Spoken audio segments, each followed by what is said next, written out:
Hello and welcome to It's Time to Shine. Hi guys, how you doing? Stuart here, Jenali is in the room. Give us a shout out from wherever you are. I see Nairobi's online. I'm seeing people in Ethiopia, South Africa being represented. Hi Daniel, good to have you on the show. Yep, we got people who are saying they used to live in, we got Switzerland, Sweden, wow. Stream is starting in about 2 minutes. We've got a lot of questions to go through. We're going to be running this for about 10 to 15 minutes. So I hope you got your questions ready. Jenali and I are both excited. Happy Friday. Happy Friday to you, Stuart, and thank you for having me on the Stuart Show. It's time to shine, guys.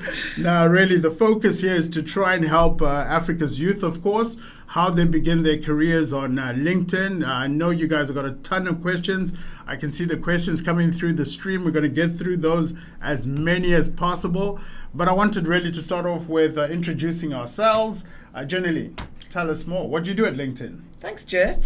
So my name is Jenali Skuse, and I'm a relationship manager at LinkedIn. Excellent. And the graduate recruitment, graduate activation program, what's that about? So that's a personal passion of mine. And basically what I'm working on at LinkedIn as one of my passion projects is how we can actually help students to leverage LinkedIn to win in their careers. Okay. So basically starting from when you're in first year even, I think that students should start building up their professional profiles, their LinkedIn profiles then already, to make sure that they can really make the most out of their years at university to build a personal brand, to build a meaningful network. So when the time comes to actually start looking for a job, then we can get some really great some offers and some really great opportunities. Love that. But we're going in too deep, too early. So guys online, get those questions coming in because this is an interactive show. It's your show. It's your opportunity to ask questions. Ours is to try and provide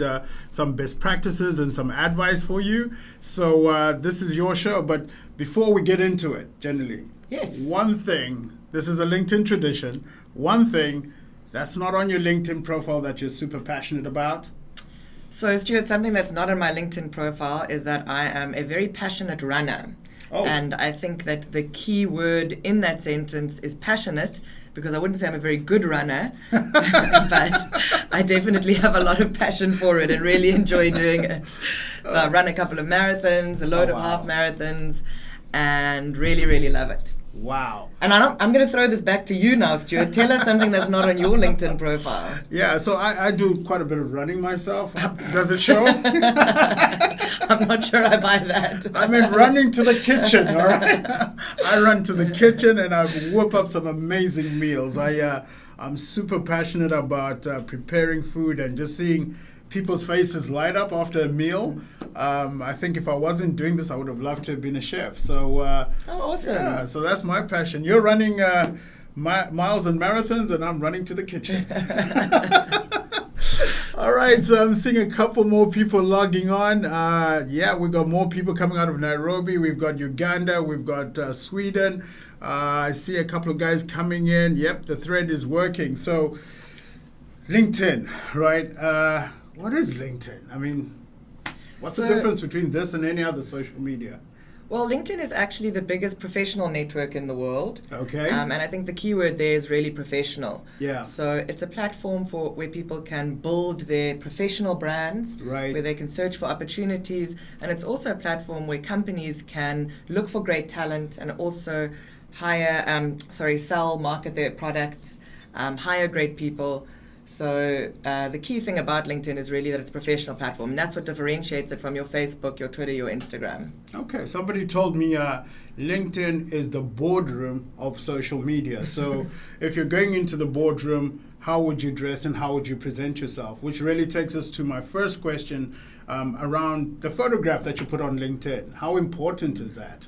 That's a really, really great question, Stuart, and I think this is one of the first mistakes that especially young people make on LinkedIn. Right. So what we really want to do is, portray the best version of ourselves and the version of ourselves that we'd perhaps bring to work on LinkedIn, which is why it's absolutely key to have a very professional looking photograph. Right. I suggest having just head to shoulders in your photograph and only you in your photo. So, if your potential future employer or a recruiter or the potential future CEO of your a company you might work for one day sees you, they can know exactly that's you in the picture. So nothing with your friends, nothing, out having fun, something really professional and simple. Okay, so no filters, no flowers on my head, that sort of thing? I mean, it's really about your own brand. If that's your brand, go for it. But I would really recommend keeping it professional. Selfies? Selfies are fine if they look good. If they look good, yeah? Yeah. And how you would dress for that job or that career you want to have is probably the most important part, right? Exactly. And having said that, though, most people, our first interaction, like right now we're streaming this off a mobile phone, you'll find that on a mobile phone, of course, the amount that you can see is really small. So like you said, head and shoulders matters, right? Not really a full body shot, no suits and stuff like that. Yeah, absolutely. Okay. Got that. So first things first, as a student, that's the number one tip. Get that professional photograph on, maybe with a smile, friendly personality there. I see a couple of guys logging on. Yeah, we got people. Oh, that's it. Can I give a special shout out? I see my sister's online from Zimbabwe. Sure. Hey Sharon, how you doing? Hi Sharon. All right, so photograph. What else matters on your LinkedIn profile? Where I am, just now I'm giving shout outs for locations of where people are. Can I do that on LinkedIn, and is that important? I think it is important to identify where you are on LinkedIn, because when recruiters are using LinkedIn to search for talent, they often do actually search by location. So it's important to put your location in, just to be able to, and also for the LinkedIn, when we are, serving up jobs or opportunities, to make sure that you're seeing the most relevant content for your profile. For your profile and your location. I see there's a question here. Where are you guys streaming from? Yeah, we're streaming live from our Dublin office, which is the headquarters for Europe, Middle East, Africa, and also Latin America, right? Not really. No? Just our head of EMEA is also the head of Latin. Okay, great. And for once, we can actually say we're streaming from sunny Dublin. Sunny Dublin. Because for a change, the sun is shining outside today. Yeah, that is such a welcome thing. So it's sunny. We've talked about your photograph. We've also talked about your location. As a student, sometimes I feel that there's not much you can add from a professional perspective, but one of the things that I've found is quite effective is putting in the languages that you speak. Yeah. How important is that? Once again, the more information that you can provide on your profile, the more tailored your experience that you have on LinkedIn will be. Yeah. So it's very important to add in things like the languages that you speak. And actually also I think what's really important to know is that as a student, you already have a huge degree of professional information that you can share. Yeah. So the skills that you have, any volunteer experience that you have, if you've been involved in any societies or committees or organizations at university, these send very strong signals and messages to recruiters and to potential future employers about the kind of person that you are and the kind of skills that you've actually gained during your time at university. Yeah, that's important. I got a question coming in. Are you with LinkedIn? It says, do you work for LinkedIn? Yes, we both work for LinkedIn. Both LinkedIn employees. So we're going to be bouncing back between the interactive questions that you guys are throwing on the feed and also some of the questions I prepared for Jenali that will kind of guide us along as we do this. Then on your LinkedIn profile, so we talked about my photograph, we've talked about the importance of where I'm located, what languages I speak. What about that, there's a little open rich text portion where I can put a summary about myself. Is that, how do I address that? What do I tell? So I think a great way to think about your summary is if you stepped into the lift and the CEO of the company that you most wanted to work for is in that lift, what would you tell them about yourself? So a kind of an elevator pitch, which tells both a little bit about your experience, but also about who you are, what your passions are, and where you're hoping to go. So this is really the place to put your elevator pitch as such. Your elevator pitch, I love that. And I've seen, just in terms of some of the things that I wouldn't encourage is, I've seen people put in like vision, mission statements that are coming from organizations and stuff like that. It's a personal story, right? Absolutely. I mean, I would say rather keep it personal, but each to his own. Each to his own. Your own LinkedIn profile is really yours for the making. So. Yeah.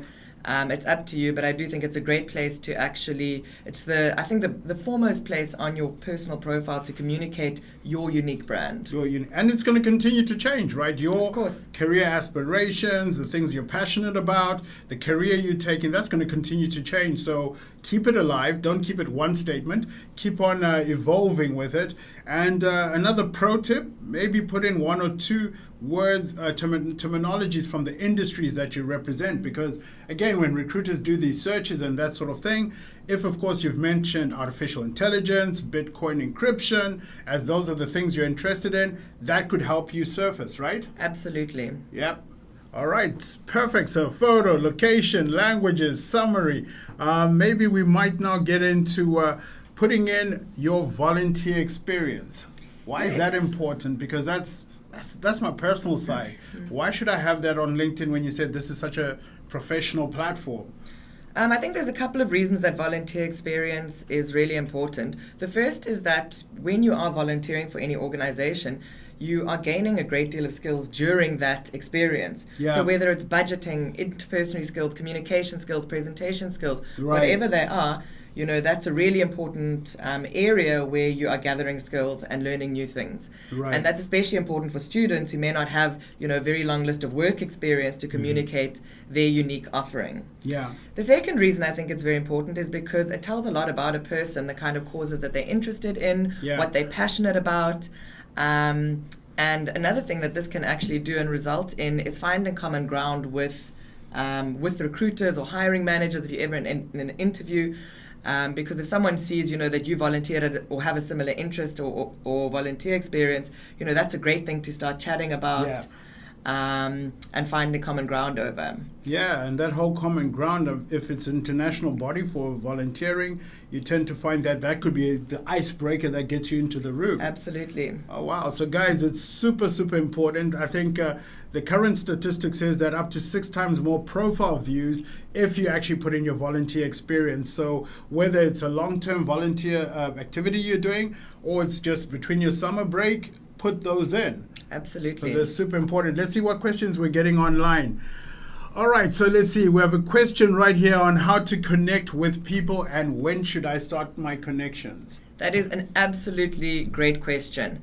And I think that when thinking about the connections, who to connect with, when and why, I think the most important thing is to think about being both authentic and also having the quality of connections rather than quantity. Yeah. So it's not a popularity contest. The more connections I have, the better it is for me. This is coming from the guy with 20,000 followers on LinkedIn. So. She's abusing you guys. If you're following me, it's not a crime. It's just Jenali. So anyway, what about those connections? Yeah. So I think that for me personally, and I think a lot of people subscribe to this idea or this belief behind who and how we should connect with people, is that it should be people that we genuinely know or have some genuine kind of professional connection to. Yeah.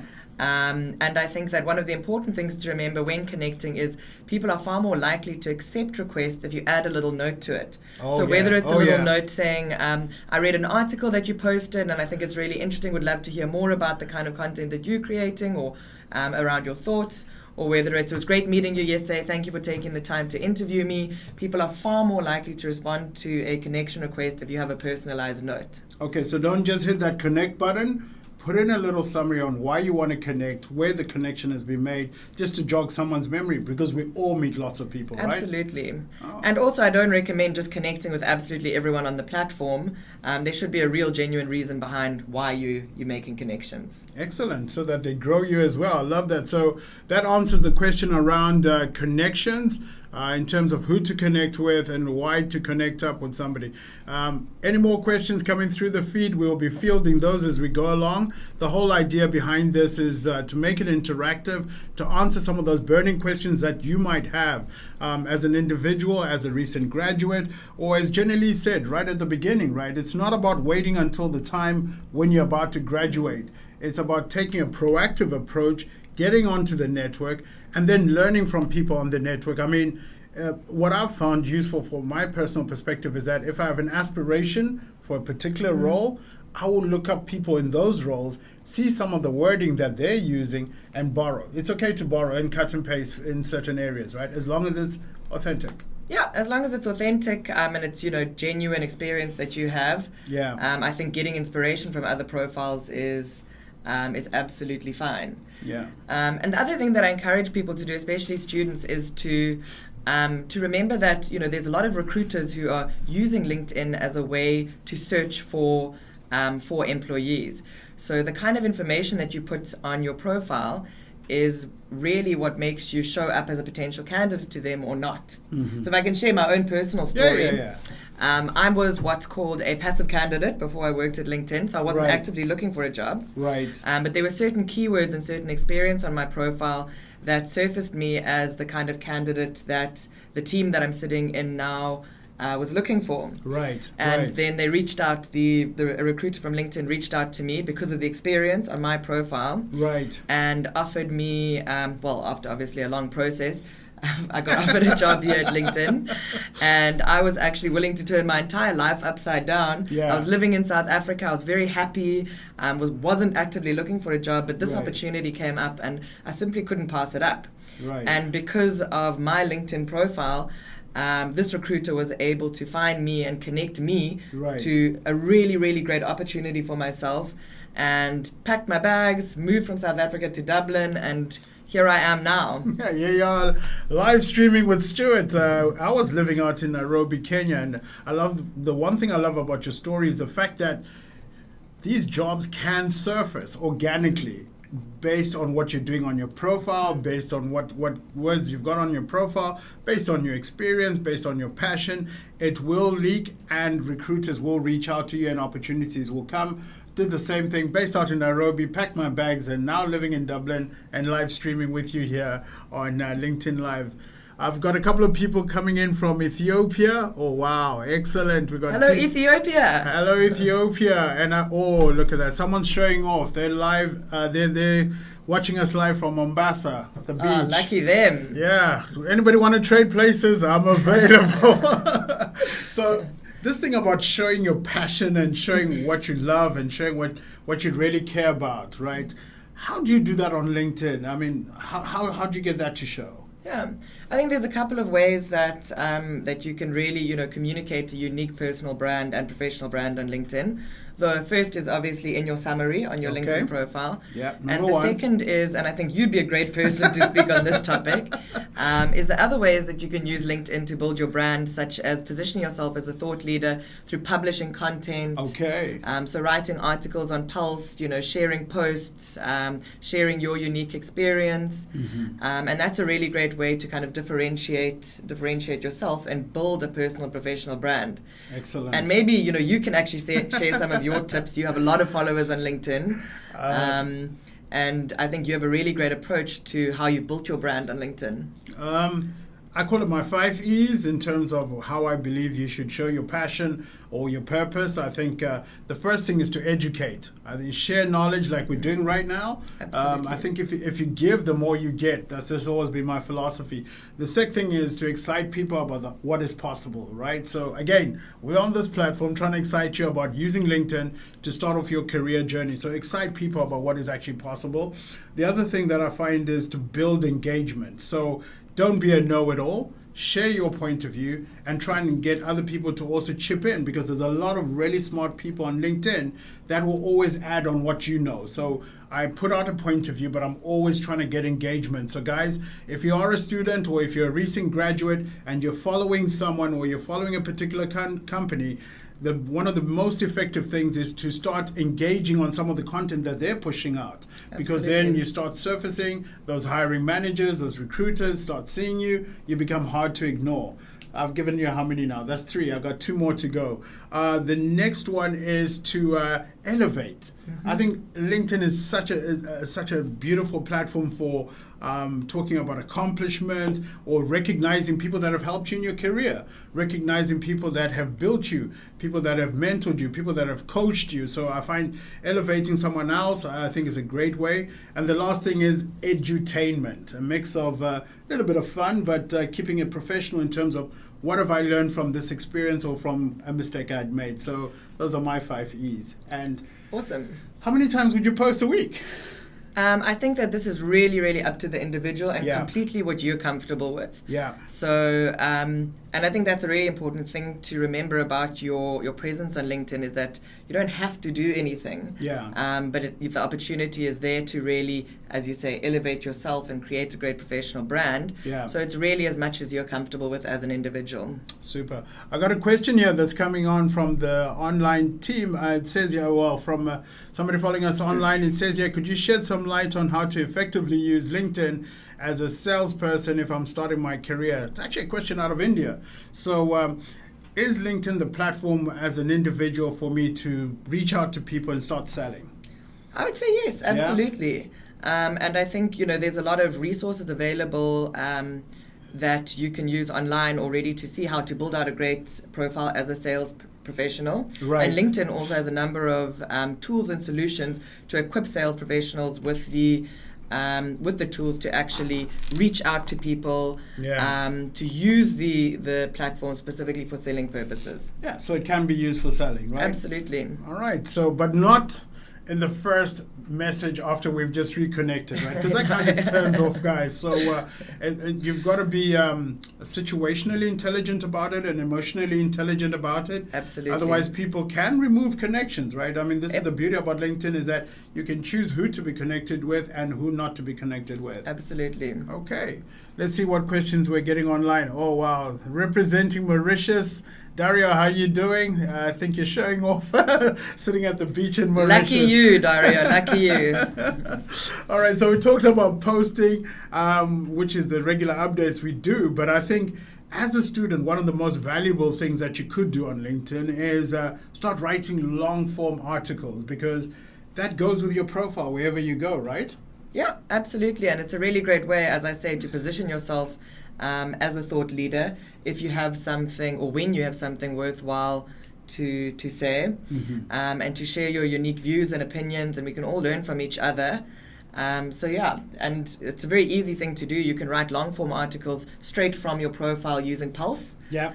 And then those can also be distributed, to the broader LinkedIn network. Excellent. So, for example, I think one of the best examples, the article you wrote. In fact, that's what this whole session is about, right? So this session, we said we're trying to teach you, or at least share some best practices on how you can win on LinkedIn as a student. And you wrote an article about that. Yes. So I've actually written an article about a couple of the ways that I think that students can win on LinkedIn from very early in their careers. Right. I'm sure Stuart will post the link to the article after our feed. And we actually have a whole lot of resources available for students on winning on LinkedIn, such as the LinkedIn Learning course, a free open LinkedIn Learning course about how to use LinkedIn effectively as a student. Right. So we'll share the links to all of these after the stream. Okay, perfect.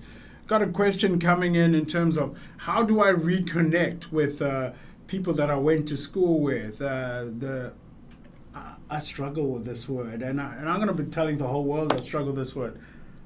Alumni. Did I say that right? You nailed it. Yes! Why do you struggle with the word alumni? Just mentally, it's spelled wrong and it comes out wrong. So I got to take a pause, take a deep breath and say, alumni. You did great, Stuart. High five for that again. Happy Friday. So how do I connect with my alumni? Well, I think, just mentioning, like if it was a lecturer from university or someone you were in class with, just mentioning that connection to jog the person's memory is the best way to connect. Okay. You can also actually visit your university page and see who other alumni of the university are if you're looking for people to connect with. Yeah, absolutely. Wow. Oh, wow. And it's a great place to start when building out your network. Or when you're searching for a job, right? It Absolutely. pays to know where other people who went to the same school as you, where they are now. Absolutely. And reach out to make the connection based on that. There's nothing quite like having a little memory rehash with someone that you're connecting with about something that you share in common about your university, like, oh, you're a Marty too, or oh, you're a Vitsi too, That's it. And then speaking about connecting up with your alumni, I think one of the things that I've seen on the feed just recently was people were asking about if I'm a student and I don't have someone to give me recommendations about my professional work and experience, can I get my professor, can I get my lecturer to put in a recommendation? Most definitely. Oh, super. And these are people who often know you very well and have a very good understanding of what you have to offer as a student. Love it. Got a question coming in online as well, asking about how many connections is an optimal number of connections. I feel like I've said this so many times, but it really is up to the person, And what I said before is I wouldn't focus on the quantity, but really on the quality. So building out a network that truly reflects people that you genuinely, authentically know or aspire to know. And once again, focus on quality over quantity. Yeah, quality over quantity. Inbox messages. I think there's a question asking about, when I reach out to people on inbox messages, what is a no-no? Gosh, I can think of so many no-nos. Business English is the first one I found personally, is that I know we live in an era of messaging on phones and stuff like that, and it's very easy to abbreviate or to drop in some slang or etc. and make it kind of personal. But at the same time, this is your first time interacting with somebody. So I would say maybe stick to a more formal type of language. Once again, I think it's whatever you're comfortable with, bearing in mind that, LinkedIn is a professional platform. Yeah. And the other thing that I would say is if someone doesn't respond to an email, is not to pester them too much. There's nothing more annoying than someone, again and again and again messaging you if you are not responding. Right. And I guess the flip side of that is that if someone has messaged you and you're not interested, just to drop a polite note saying, no, I'm not interested, or no, thank you. Just to maintain your own professional brand. Yeah, I like that. And what I've just come to mind right now is that so often for those who are working professionals, you will be hit up on LinkedIn or in your inbox from a student or a recent graduate, someone looking for a job. It takes you 30 seconds to redirect that person to either your career page or to your recruiters or whatever formal process that you use for posting out jobs. You were a student once, you were in that position, 30 seconds to just reply to somebody, common courtesy, right? Absolutely. It's a professional network, so let's keep it professional. I've got a question here. It says, do HR people use these insights when they're making a decision in terms of who to hire? What insights? Well, it says here, I didn't go into Dario, you didn't put too much detail, but it says here, from your interaction with HR people, do they use the insights from LinkedIn to make their decisions? I think that that's a really great question, and absolutely yes. Yeah. So not only recruiters, but hiring managers, senior leaders at businesses are absolutely using information on people's LinkedIn profiles to make decisions. Okay. So not only are they using the platform to search for people, right. But they are also, of course, using the platform to shortlist people. Which is why it's so important to build out a really great profile and include your skills, include your experience, include your volunteer experience. Because if you think of someone who's sitting with a list of 100 profiles, they're looking for reasons to keep people and reasons to put people in the no pile. Yeah. And that's why it's such an important way to make sure that you do get shortlisted. Okay. I think the other pro tip that comes from this is that, again, don't forget that the web has become your resume. The web has become your CV, for lack of a better thing. So if you are going to have other social media platform accounts, you might have an Instagram, Pinterest, you might have a YouTube channel, etc. Again, if it's not reflecting your true professional self and how you want to be perceived, then I would say maybe set up those accounts in a different name so that when they do search for you and do a Google search, which is what recruiters will normally do before they bring you in for an interview, I would say then make sure that those two accounts are not linking up, right? Yeah, I think it's really important to separate your professional and your personal brand. And also to remember that, recruiters are, of course, doing social media searches on you. So, have on all social networks, you have full control over your privacy settings. So just make sure that they're aligned with how you want to portray yourself to the world. Okay. We're getting towards the end, guys. If you've got a couple of questions to come in, we're reaching the end of our live stream. So throw those questions in. Generally, when I join up groups, how important is that if I'm a student, if I'm about to graduate, or I'm trying to enter into the professional world?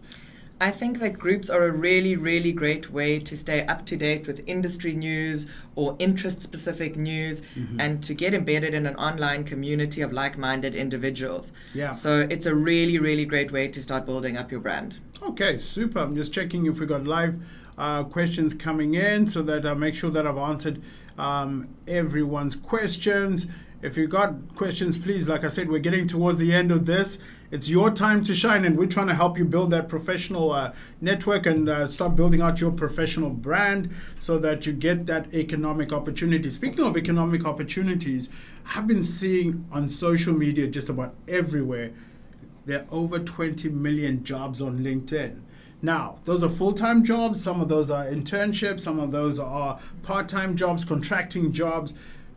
How easy is it for a student to get access to these? How do you get these to surface? Well, once again, it comes down to having the right information on your profile. Right. So if you have on your profile certain experiences and certain skills, you'll be served up more and more relevant jobs to yourself. Which is why, once again, it's really important to have a really authentic brand on your profile. Your brand, and then also the companies you follow, right? I mean, exactly. That tells a story for a recruiter in terms of the industry that you're passionate about, and of course the fact that you're in certain groups to continuously learn. So it tells me you're looking to develop yourself. And you talked about LinkedIn Learning and some free courses. Yes, so LinkedIn Learning is, I'm sure, like, as you know, Stuart, LinkedIn recently acquired lynda.com, which is an online learning platform. And LinkedIn has made a couple of those courses free, and one of those is a course specifically for students on how to use LinkedIn to leverage in their careers. So I really recommend taking a look at LinkedIn Learning and the kind of content that they have available. Oh, super. I have a question for you. Oh. I know we're going to wrap up soon, so I want to know what the next topic for Time to Shine is. Next topic for Time to Shine is going to be jobs. Jobs. I'm all about jobs and letting people know where the opportunities exist. I have the opportunity, being a relationship manager at LinkedIn, to work with customers that are in different industries, whether it's telcos, whether it's the airlines, it's hospitality. So I want to give you, the audience online, a look behind the scenes. So what does it take to be a pilot? Yeah, what do I need to study? What's a normal day in the life of a pilot type thing? So that as people start shaping out their careers, because again, if you haven't worked, some of these careers look exciting from the outside until you really understand what it means to work in a cheese factory or to work in an ice cream factory. I would love to work in a cheese factory, by the way. Oh, no, you wouldn't. You haven't smelled what it's like in a cheese factory. So that's going to be the next thing that we will be focusing on. I just want to, just on that point about LinkedIn Learning, is do the courses and then let them be part of your profile, right? Absolutely. It just shows you're not only going through the formal education, but you're continuously looking to learn and grow, right? Absolutely. All right, guys, we're about to wrap it up. Any last questions coming in from anybody? Oh, you talked about free resources. Yes. So after the live stream today, Stuart will share a link to some... No pressure. a link to some resources that we've created specifically aimed at students in South Africa and Africa, about how to build out a great profile and about how to leverage LinkedIn from very, very early on in your career to make the most of it. Okay, so free resources, things that you can read, things that you can watch, best practices you can adopt on how to create your professional profile, how to network, how to connect, how to influence, how to grow as an individual. That's all coming after this post. I'm going to put it in the comments field once we're finished with this post, with this live stream. Any other questions from you before we wrap it up? You're the interviewer. You should be questioning me. If you had your elevator pitch right now with a student. Oh gosh, this is really I'm putting you on the spot. So, student comes up to you, a recent graduate. What would be the things that would summarize what they need to do? What they need to do. Yeah. Build out a great profile. 1. Including a summary, skills, any experience that you have, get some endorsements. 2, build your professional brand. That's right. And 3, use the platform to proactively learn about industries that you're interested in, careers that you're interested in, jobs that you're interested in, so that you're making really informed career choices, and finding companies that are truly aligned with what you believe in and what you want to do. I love it. Africa, you've got talent. We have amazing talent in Africa, right? And the thing is, we need to become digital natives and show some of that talent, show some of that passion, show some of those skills that we have. Show them, because then the jobs start surfacing. And I'm getting a last minute question here. Where do I get LinkedIn Learning resources? We're going to be providing that after the stream. It's your time to shine, Africa, to shine as an individual. So make sure that your story is out there and your story is in the narrative and in the form that you want, so that ultimately when people look you up and search for you, it's it's your best foot forward, right? So with that, Jenali, it's time to shine. You got to say it, girl. This is my show. It's time to shine. Thank you all for joining us. Happy Friday day. And have a great weekend, everyone. Yep, and we're going to put the links to all the free resources that we've got for students. Go through them, learn, share them, right? Because this is the other thing, right? Absolutely. Help somebody, share with somebody else who needs help. Thank you very much for joining us on the stream, and you've been a good person to host. Thank you, Stuart. Cheers. Thank you, guys.